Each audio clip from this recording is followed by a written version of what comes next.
jecha ani gaaffii lamaan qaban ture isa tokko almost lammiin Oromiyaa gaafateera.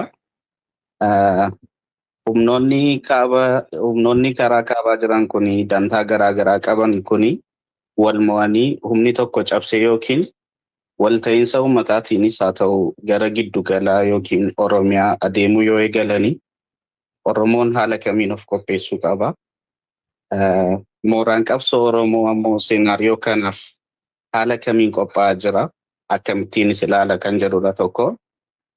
Inni lammaffaani global miidiyaanii muddama Oromiyaa, Amaaraa fi naannolee biroo keessa jiru dhoksuudhaan yoo jenne ol haguuguudhaani muddamni impaayiricha keessa jiru kan Tigraay fi Abiy qofa gidduu jirutti ridius gochuudhaan maaliif dhiyeessaa kan jedhudha gaaffiin koo. Akkasittiin haguugamuun keezii keenyaa kuni koozii qabsoo bilisummaa Oromoo haala kamiin affeektu godhaa kan jedhudha.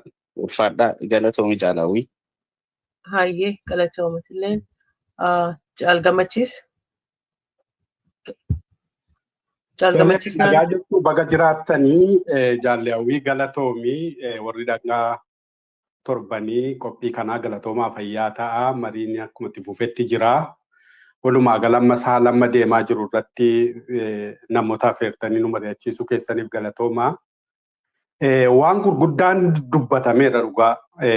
Jaalle Gadaanis waan gurguddaa dubbateera. Jaalle Moogarillee waan tokko tokko kaasaniiru. Ani immoo xiqqoo yaaddoon qaba. Yaaddoo ani qabu tokkotu yaaddoo namoonni qaban irraa adda. Haalamma impaayirattiin keessa jirtu keessatti yeroo dheeraa deddeebi'anii dhuma lolli gara kaabaatti Eritiriyaa fi Tigraay gidduu, Tigraay fi Eritiriyaa gidduu, Amaaraa fi Oromoo gidduu, Amaaraa fi Tigraay gidduu, Oromoo fi Tigraay gidduu waan akkasiin deemaa jira. Kuni murni gabroonfataan yeroo hundumaa lola akkasii geggeessaa jira. Lolli geggeeffamaa jiru kun immoo oobdiinsaa Oromiyaadha. Kun immoo maaliif ta'ee Oromiyaan diina jalatti cabdee yeroo hundumaayyuu diinni darabee irratti ol jijjiiree warri nafxanyaan darabee irratti ol jijjiiranii maqaa Oromoonis warri deemanii qorqalbii nafxanyaadhaan warri jiraatanis darabee dhumaanitti kana gochaa jiru. Garuu amma dubbii dubbatamu tokkotu natti hin tolu anaani. Warra Amaaraarraa Abiyyifaa kana wannoo jechuu wayyaa Abiyyifaa irraa harka qabanii warra Amaaraa kun nutti dhufuurraa warra maaliiti isa jedhan kanatu naan taane naaf. Ani dhugaa dubbachuudhaa fi dheengadda dooktorii Ittaanaa Habtee fi dooktor eenyu miidhagsaatinni dubbii tokko dubbatanii turanii lola Oromiyaatii fi lola seenaa fi lola Oromoo irratti baname. Eenyuudhaan warra maqaa isaaniin beekamne maqaa Oromoon nagaduutti jiran murnaa yookaan maafiyaa Abiyyifaatiin jechuudha. Lolli akkasii kun kan inni deemaa jiruuf dhumaatiin isaatii fi barbadaa'inni isaa kan Oromiyaati. Qabeenyi kaabas lolu, garasis lolu, Eertiraas lolu, humnis qabeenyis kan Oromooti.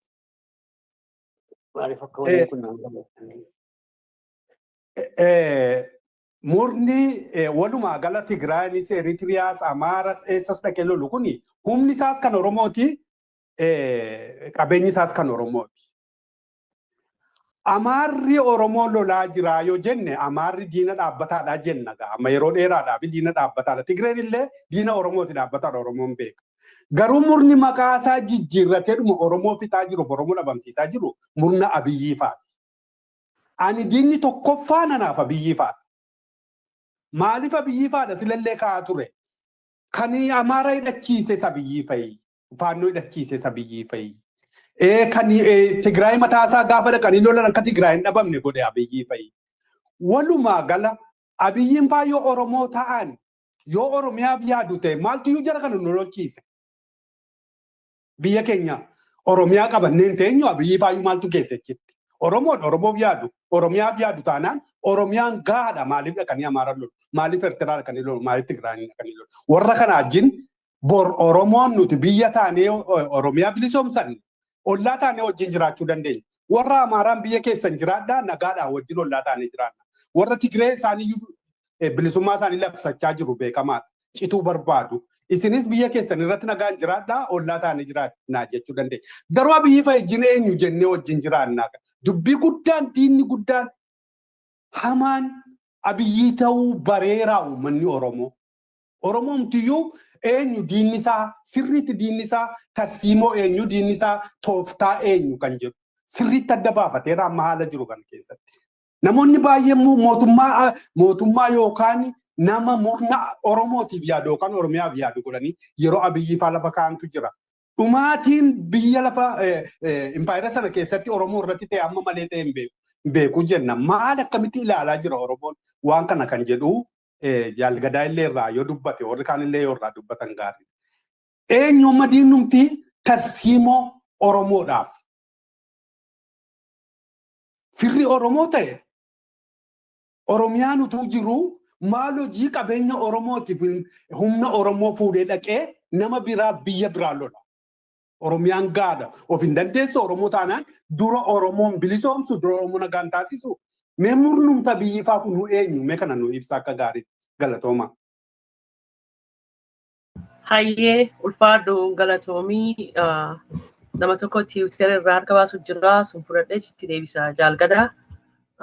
Qeerroo seenaa. Wayye hawwi ni dhagamti. Ni dhagamatu. Jaala hawwi hedduu galatoomaa battanii qopheessitoonni dhangaa torbaanii hedduu galatoomaa ulfaadhaa isiniin jedha akkasuma Dr. Gadaa hedduu galatoomii gaafiin illee dubbachuu fi gaafachuuf ta'u illee gaggaafatame haa taatu sirni Empire tortoraa faashist Abiy Ahmedin durfamu yeroo ammaa kana maaliif deemaa kalee maal dalagee har'a maal dalagaa jira yoo jennu akkuma barame Oromiyaa duguugsisuu fi warra kaabaa warra kanaa jedha.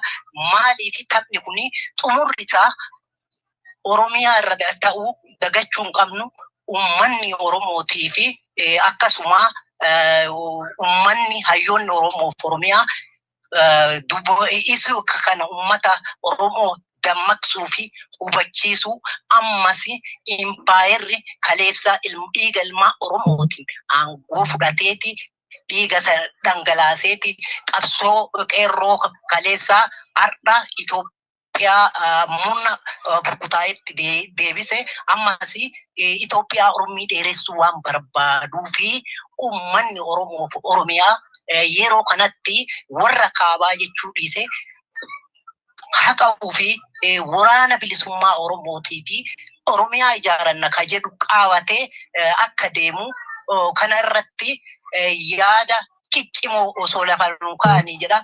Inni lammataa warra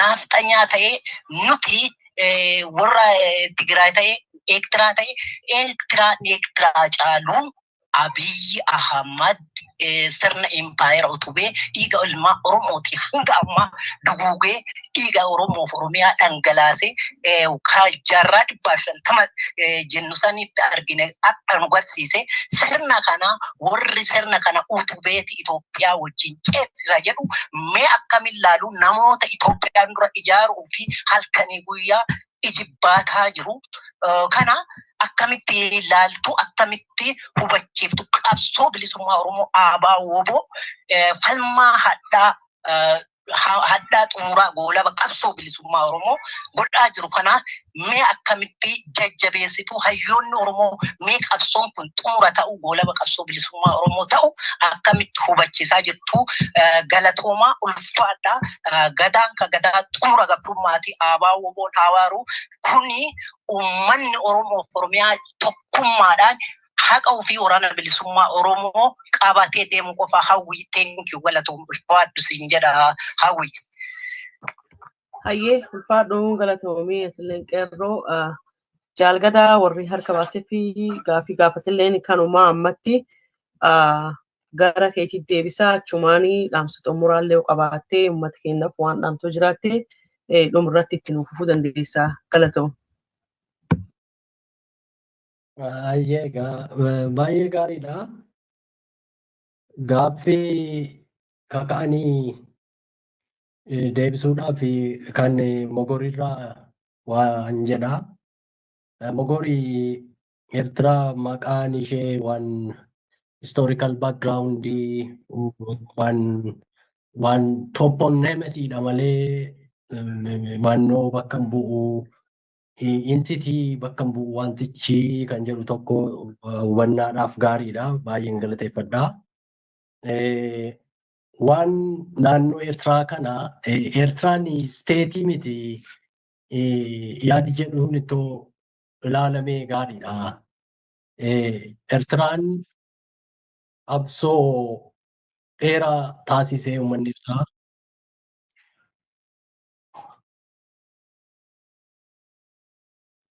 dhaga'amaa jira.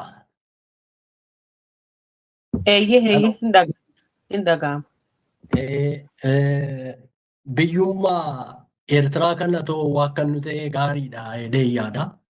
Maaliif qaama Itoophiyaa taatee Eertiraan kan bultee seenaa keessaas kan agarree gaafa Turkiin Eertiraa qabatanii gaafa warri Masirii Eertiraa qabatanii gaafa warri Xaaliyaanii dhufanii qabatanii gaafa achiimmoo Ingiliziin dhuftee bulchiinsa waraanaa jalatti waggaa 10 bulchitu achiimmoo egaa warratti 1952 gaafa Haayile Sillaaseetti federeeshiniidhaan kennan ni yaadanna. Isaanumtuu qaama isaanii godhatanii beekanii jechuudha. Gaafa Xaaliyaanii lollee ariine jedhan sanayyuu achi geessisaniitu deebi'anii kun achi hankeenya miti jedhanii akka biraa deebi'an seenaan nutti hima. Darbee immoo ilmaan Eertiraa wareegama guddaa baasanii qabsoo dhooftuu waggaa 30 gaafatee qabsaa'aniitu bilisummaa kan argatanii mannoo isaanii sanas akkasitti ilaalle gaariidha. Haa ta'u garuu dhugaan dubbatame tokko Eertiraa keessaa saboota 9tu jiru. Saboota 9 jiran kana keessaa saba 2 qofa kan Oromoo wajjiniin hidhata seenaa fi aadaa hin qabu jedhamee yaadamu. Sabi kamiyyuu hidhata walitti ni qabaata. Sabni akka sabaatti diineffatuu hin qabu. ABO'n saba kamuu ni kabaja. Sabni diina qabsoo ta'u addunyaa kanarra hin jiru. Sabni akka sabaatti jechuudha. Hin balaaleffatamulleedha. Maaliif sabaaf qabsoofna. Cunqursaan sabaan filatu. Cunqursaan jira taanaan saba fedheyyuu amantaa fedheyyuu kutaa fedheyyuu cunqursa waan ta'eef warraaqanii fi qabsaa'aan bilisummaa saba gidduutti loogiin godhu. Saba fedheyyuu haa ta'u jechaadha. Isa kana akka hubannu saboota 9 jiran yoo laaltee achi keessa rakkoo guddaatu jira. Eertiraa keessa akka amma diidaa ilaalamu kana miti. Namni Eertiraa bulchaa jiru yeroo dheeraadhaan inni aangoorra ture. Biyyi sun rakkoo dinagdee, rakkoo siyaasaa, rakkoo hawaasummaa, rakkoo dippiloomaasii walumaa galatti biyya baay'ee rakkoo hamaa keessa jirtuu fi gara isheen itti deemtuyyuu beekamnedha. Dhugaa dubbannee mormii guddaatu achi keessa jira. Saboonni Oromoo jirraan hiree keenya tokkodhaan nuti Oromoodhaan maankuushidha jedhanillee iddootu jiru. Isaan kunillee gaaffii mirgaa gaafachaa jiru. Sagaleen isaanii haa dhaga'amuu haa dhiisu inni waan biraati. Humna itti argatanii haa dhiisanii inni waan biraati. Akkuma kana hiriira jiru dubbachuu fi qaabuma warra wal muddu kana keessa yoo laalle naannoo Tigraay irraa kaanee yoo laalle naannoo Tigraay warri Yurooppin jiru gaaffii mataa isaanii qabu achi keessatti mirgi keenya hin eegamne jedhu.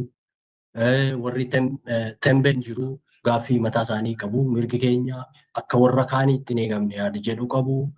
Achii deebi'ee immoo raayyaan hin jira.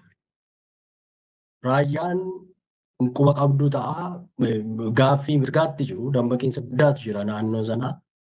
Ani eenyus miti ani raayyaadha yerootti jedhamee sosochiin eenyummaa ofii barbaaddachuu naannoo kaaba keessa jiru raayyaa naannoo walloo jiru waan qosaa miti waan akka salphaattis ilaalamu miti jechaadha. Akkuma kana naannoo Agawoo yoo ilaaltan Agawoon sochiitti jira falmachaa jira ukkaamameen jira eenyummaan koo sarbameera jedha maanti gaaffiitti jira. waan kana fakkaatutu jira. Gaamma kaaba yeroo jennu Absiiniyaan faaktar gaafa jennu wannoon adda addaa immoo hin jiraatu jechaadha. Wanni nuti immoo irra deebinee immoo laallachaa deemna achi keessa maaltu jira. Wanni kun dhuguma eenyudha isaanii kan jedhu hiriira kana ilaallachuuf jechaadha. Akka asii achi ilaallu otoo hin taane achi keessas rakkoo mataa isaa danda'etu jira. Qoqqoodinsi illee ni jira. Humni akkatti wal dura dhaabbatu kun ofii isaa gidduutti illee qoqqoodinsa mataa isaa danda'e qaba. Naannoo Tigraay amma akkuma dhageessan inni Tigraayin mootummaa ce'umsaa yeroo jedhamee kaa'ame sun akka waliigaltee Piriitooriyaa sanatti gara Finfinneetti baqatee dheengadda ibsa yeroo kennu dhaggeeffanneerra. An dhaggeeffadheen ture. Inni waan jedhu waan waliigalteen Piriitooriyaatti ta'e sun raawwachuu dideef waan namoonni miidhaman harki isaanii ba'uu didee gargaarsi namoomaa yerootti ga'uu didee gaaffiin walqaayiit yookaan immoo humni Amaaraa hidhatee naannoo sana jiru keessaa ba'uu didee kuni dubbii kana hammeessee gara wal waraansa biraatti ceessaa jira. Murni immoo Shaabiyaaf illee ulee ta'ee ittiin biyya kana rukkutuu barbaadu jira jedhee garee tokkoon yeroo inni qeequ nan dhaga'a. Achuma immoo interviyuu isaa sana keessatti maal jedhee haasa'a. Warri kun anaan aangoo irraa na buusuu nama aangootti ramadee dirqamatti kennu irraa deemanii chaappaa funaanu. Anaan immoo na jibbuu dhufanii immoo Abiyyiin dubbisu jedhee yeroo himatus haasaa Getaachoo keessaa dhaga'eera. Egaa wanti naannoo Tigraay jiru kunis hubannoodhumaafidha. Maaltu ta'a maaltu jiraasa jedhu waan yeroodhaan ilaalludha. Eertiraa fi Tigraay walii galuu danda'u, Shaabiyaa wajjin walii galuu danda'u, maal kan jedhu waliin hojjetu, faannoo Eertiraan hin gargaarti, hin gargaartu. Egaa waan qabatamaa tokko yoo mootummaan Eertiraa ani faannoo gargaaraa hin jira jedhee ibsa baase yookaan immoo faannoon waliigaltee wal gargaarsaa Eertiraa wajjiniin kun wal mallatteessine jedheetu faa baasee dookumentii qabatamaa tokko as baafnee nuti dhaaba guddaa kana miseensadha achi keessaa dubbanna waan ta'eef irra dhaabannee wanti dubbantu jiraate gaariidha. Hamiin jirummoo ni jira jechaadha. Darbee immoo yaadumaan namni kalcheraalii wanni kuni lolli kun abiyyuu fakkeessuu barbaada. Sivilaayizeemaa kalcheraal woorii aayidentiitii waan namni waan eenyummaa wal fakkaatu qabu iddoo tokkotti dhufaa jira. Kanaaf warri nutis Oromoonis iddoo tokkotti dhufuu qaba jedhee sichaa waan clash of civilization jedhan sana fakkeessuudhaaf waan abiyyi tattaafatu numa jira. Garuu dhugaatti isaanuma keessayyuu saboota hedduu kan hireen isaanii waliin tokko ta'e kan hiree isaanii murteeffachuuf illee waan danda'an tattaafachaa jiran humni itti dhabamu malee ni jiru jechaadha. Isa kana ta'u akkasitti hubannee gaarii natti fakkaata. Inni biraan waa'ee tokkummaa Oromoo fi humna Oromoo kana ta'u gama tokkotti fidanii humna Oromoo gama tokkorra dhaabbatee dubbiin kun haa tolusi, hireen haa dhufusi, balaan haa dhufusi, humna Oromoo tokkoomee gaariidha. Kanarratti hojjechuun barbaachisaadha. Woboo cinaa dhaabbachuu kan jedhu baay'ee barbaachisaadha. Humna Oromoo tokkoomsuu kan danda'u maali kan jedhudha amma kan deebii argachuu qabu. Oromoo maaltu tokko godha? Humna Oromoon tokko yoo jennu maalidha nuti ulaagaan nuti itti safarru tokkummaa Oromoo kana Oromoon tokko jennu because kanadha kana kan jedhu. Dhugaadha akka dhugaa qabatamaa lafa jirutti Oromoon saba tokkodha. Biyya tokko qabaa. Egeree fi hiree tokko qabaa jechaadha. Kun yeroo Oromoo ibsinudha. Oromoo akka jirutti yeroo ibsinu jecha. Gama siyaasaa, gama dinagdee, gama hawaasummaaf, gama egeree isaa qabsootiin Oromoon tokko gaafa jennu Oromoo maaltu tokkoomsuu danda'a? Oromoon akka sabaatti tokko erga ta'e, biyya tokko waliin erga qabaate, egereen isaas tokko erga ta'e, inni kun sadan Oromoo tokkoomsuuf ga'aadha jedhee yaada. Haa ta'u garuu hojiin siyaasaas immoo barbaachisaadha. Hojii siyaasaa keessaa fakkeenyaaf Oromoon maal barbaada? erga biyya tokko ta'e, biyya tokko walitti qabaate, erga saba tokko ta'e, egeree isaa kana akkamittiin argachuu barbaada, biyyummaa isaa akkamittiin tifkachuu barbaada, sabummaa isaa akkamiin jabeeffatee tifkatee gara fuulduraatti adeemuu barbaada waan jedhu fedhii Oromoo kana adda baasanii isa kamtu fedhii Oromoo tarkaanfachiisaa jira. Jaarmiyaa Oromoo dhaaba maqaa Oromoo dhahatee socho'u. Isa kamti dhuguma dantaa Oromoo tarkaanfachiisaa jira isa jedhu himuun barbaachisaadha. Namni immoo isa kana gaafatee hubachuu qaba. Yoo itti himamus immoo fudhachuu danda'utu isarra jira jechuudha.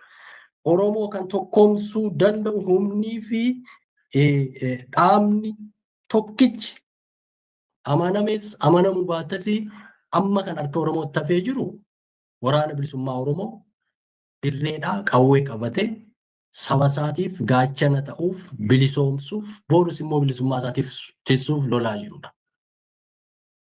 Kanaaf kun Oromoo tokko gochuu danda'a yaada. Kanarratti walii galuu qaba Oromoo. Waraana kooti jedhee waraana har'a bilisummaa koof lolaa.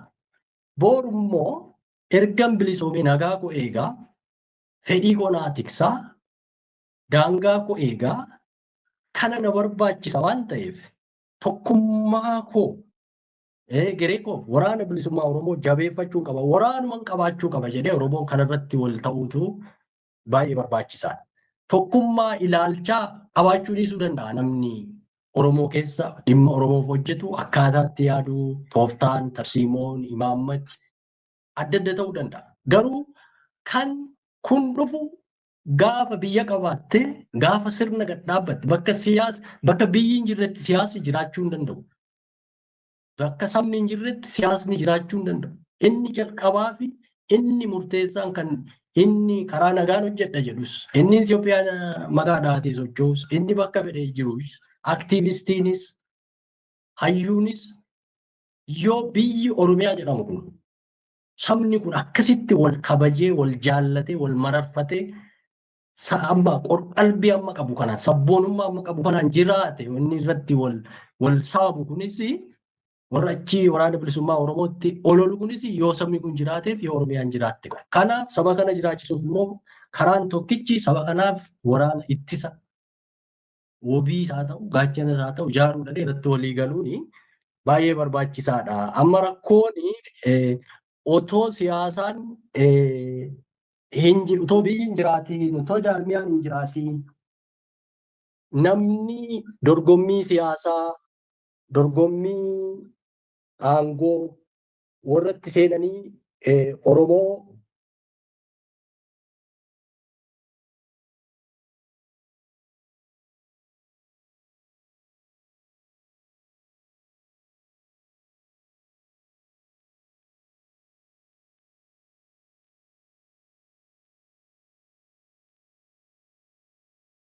sagaleen hin bade. Yaani turkii natti fakkaata.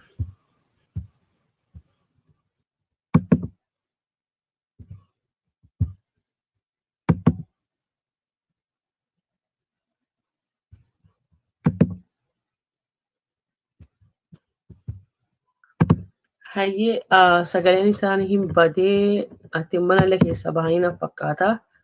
Agorri deebi'utti mogor harka baasaa jirtaa hojjechuu barbaaddeemu. Iyyaa waa jechuun barbaade xiqqoo ishee doktor na jalaa bade dhiifamaa na okkolchaa deebi'eera. Hayyee itti fufi. Egaa isa kanarratti wal ta'uun baay'ee barbaachisaadha. Dorgommiin siyaasaa aadaa Oromoodhaa sirna gadaadhaa. Wal morkachuun paartii siyaasaa jiraachuun paartii 5 qaba Oromoon. Paartiin 5 waggaa isaanii beekuu gadaa isaanii beekuu gadaa isaanii duraa biyya Oromoo bulcha namni jedhee ka'u jiru namni isa dhaga'us hin jiru. Waggaa 8 eegee waggaa 8 akka gadaasaatti akka miseensa isaatti waan Oromoo hojjeteetu miseensa biraa yookaan immoo paartii siyaasaa amma jedhan kanatti dabarsa akkasitti gadaan tokko yookaan dhaabi siyaasaa tokko waggaa 40 keessatti naanna'ee dhufeetu biyya Oromoo bulchaa jechaadha. Kuni aadaa akkasii qabna waa tokko kun silaa nama yaaddessu ture.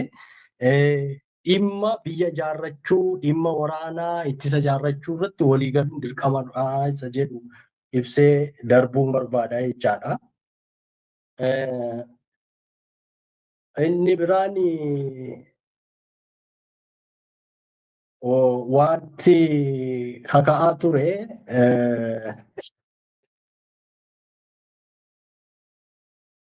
humna Oromoo tokkoomsuu waan jedhu yoo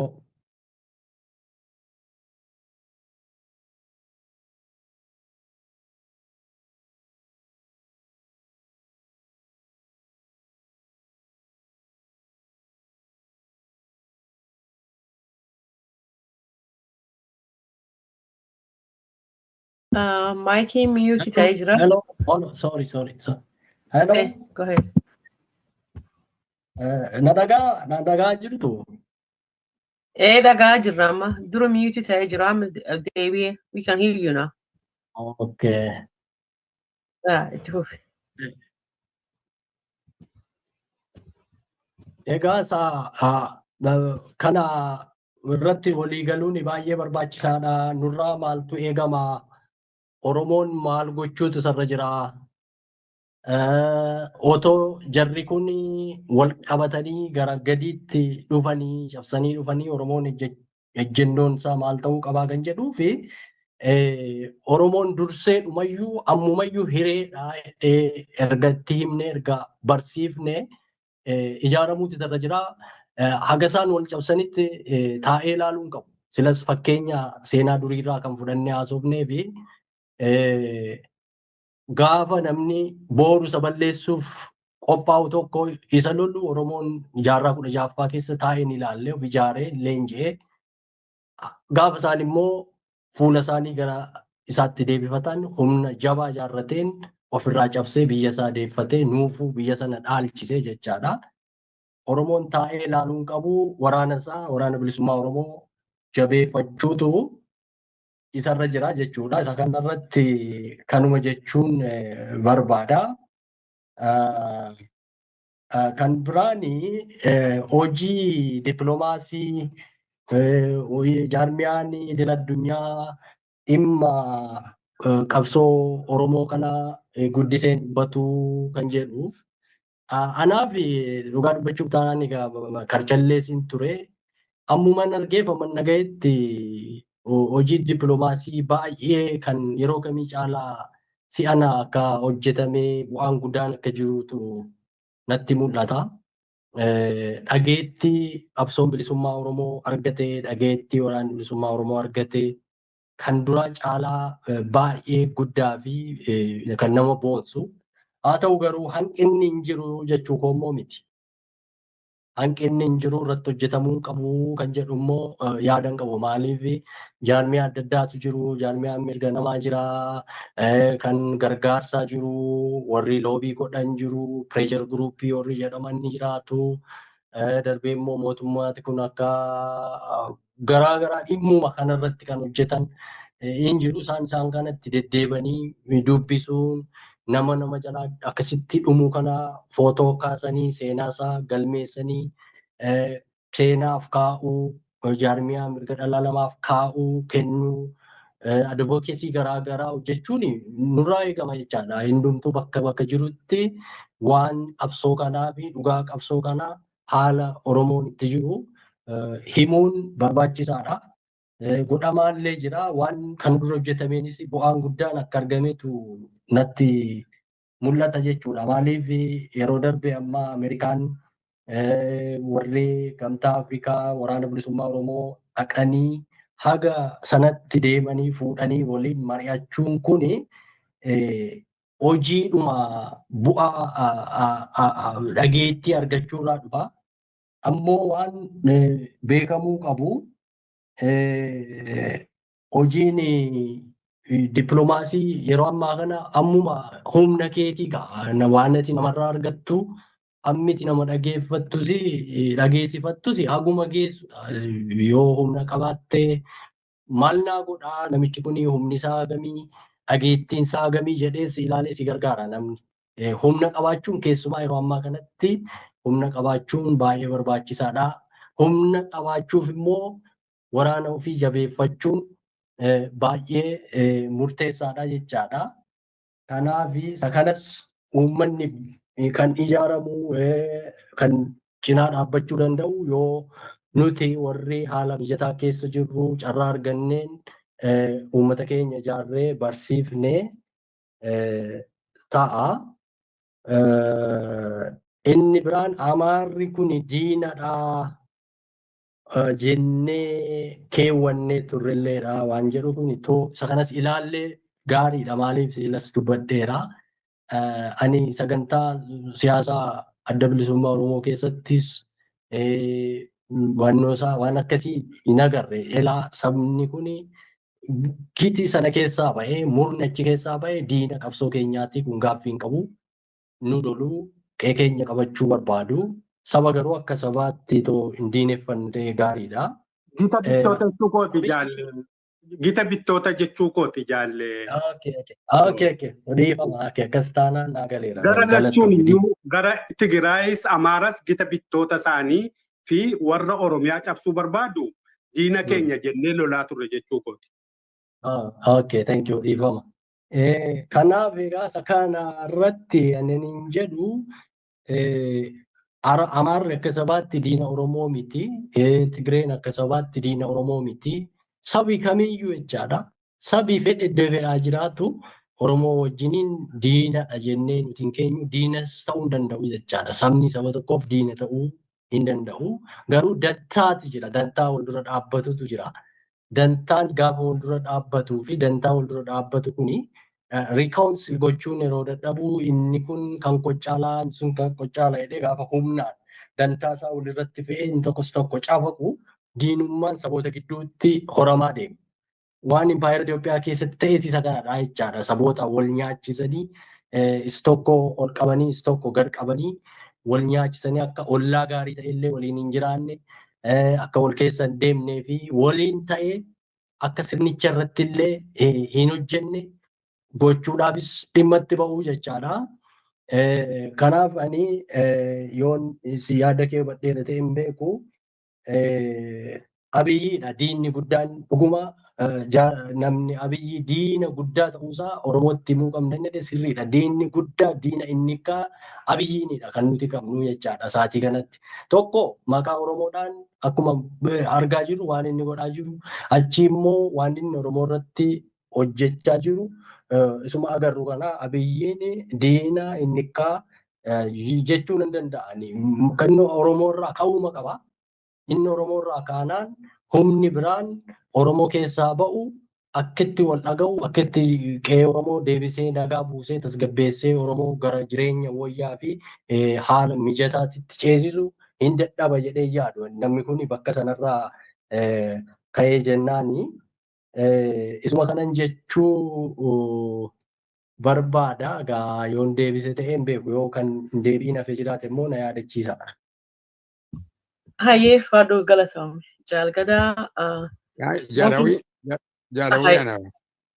Hayyee tuufi. Doktor Oljirra dogoggoraan na hubatte sila waa'ee Eritraa mun kaasu.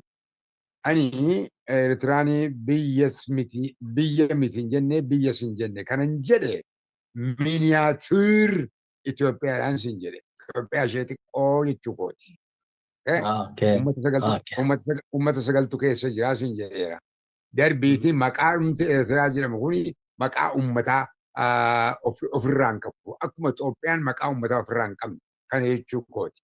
Tokko lammaffaani amma waan jaal gammachiis dubbate irratti xiqqoo ishee qannoo fidde amma dhugaama rabbii ati gurra kee hin dhageenye moo Oromoon biyya asiin qabu Maadagaskaritti godaana Keeniyaatti godaana waan isaanii intellectualsin isaanii Ameerikaa ta'anii Awurooppaa ta'anii yommuu kana dubbatanii Jabana Sillaasees baariyaa naan jedhaniiru. Amaarri baariyaa naan jedheera. Uummata Oromoon baariyaa jedhaniiru. Gurra koon dhageen bahe. So nutu Amaara jibbitu hin taane Amaaratu nu jibbaa ture. Ishee kana naa sirreeffadhu. ummata bal'aan kan biraan kan nun tunne kan nun arrabsine isaan arrabsuu sinnannu loluu sinnannu inni beekamaadha. Lammaffaani waa'ee siyaasaa paartii Oromoo kanaa sanaa kan jedhamu yeroo baay'ee dubbatama. Oromoon siyaasaa wayitiyyuu hin qabu doktor kana sirriitti na hubadhu hin qabu. Paartii wayituu qabaachuun irra hin jiru. Siyaasaan Oromoo yoo jiraate tokkittiidha. Inni iyyuu maalinni bilisummaa. Namni ummatti harka garbummaa jiru siyaasaa ofuu hin danda'u. Duraan dursa eega bilisoomee boodati paartilee adda addaa dhaabbatee akkamitti akka waliin jiraatanii irratti mari'ataa yookaan immoo hojjetaa jechuudha. Hin baay'isu kanarratti jaalhawwii galatoom. Hayyee galatoomii lammii deebitee qabaastee jirtu fakkaata. Fayyaa ta'e jaalhawwi. Yaaduma Dr. Kaasan irratti ishee komplimentii gochuu barbaadeetiin waa'ee dippiloomaasii ilaalchise. Dhugaadha. Dhugaa dubbachuudhaaf seenaa Oromoo keessatti dippiloomaasiin qabsoo Oromoo godhe keessatti amma akka aboo jedhatti qabsoon Oromoo beekame biyya lafaatti beekame iyyuu hin jiru. Ittiin kan hundumti keenya walii galu. Waan jechuu barbaade insis konteekst amma waan ta'aa jiru jechuudha. Amma Itoophiyaa impaayarii keessa waan jirruu fi qofaatti Oromoonis dippiloomaatiik firoontii isaa qabaachuu qaba. Kan jedhu maalinni saboota kibbaatu jira. Saboota kibbaa kana akkamittiin akka walii wajjin luuccofnee booddee walii galteen akka gara fuulduraatti deemnu karaa biyya keessaas karaa biyya alaas irratti hojjetamuu qaba. Not foreigner faranjii duwwaa miti kana yaade. Karaa ta'uudhas immoo qajeelfamuu qaba. Dippiloomaasiin Oromoo karaa kana kan dhufu jechuu waan jedheeti. Malee dippiloomaasiin hojjetamne jechuu miti. Akka ta'utti hojjetamaa jira. Akka nama quusutti hojjetamaa jira.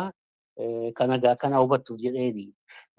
Kun immoo barbaachisaadha. Maaliif ammatu waraanni bilisummaa Oromoo carraa argatee biyya sana dhuunfachuudhaaf yoo dhufe teoreetikaalis piraaktikaalis jennu. Uummatni Benishaangul waa'ee adda bilisummaa Oromoo waraana bilisummaa Oromoo hin beeku yoo ta'e maaliif akka inni deemu hin beeku yoo ta'e Amaara bira gurra hin lolu yookaas immoo warra kan bira dhaabatanii nu lolu. Kun immoo ammayyuu mul'ataa jira. Even that fake wanni sana irratti yeroo gadi baasanirraa waa'ee mootummaa ce'umsaa jedhamu kanarratti yeroo itti gadi baasanii Group baay'eetu protestii godhe waa kanarratti. Jechuun maalinni they don't want to see Oromoon out of the context of Ethiopia bayya kan waa godhuun barbaadanii jechuudha. That means we need to convince them at one point somewhere somehow. Akkamitti akka convince goonu irratti falaa barbaadannudha malee dippiloomaasiin Oromoo walii galaa akka ta'utti deemaa jira. Waan isin jettanis dhugaadha. Waan isin dhageessanis dhugaadha. Akkasumas itti hafumnu fayyaa ta'e. Jaalawwi. Jaalawwi waan xiqqoo tokko dabaluu danda'a?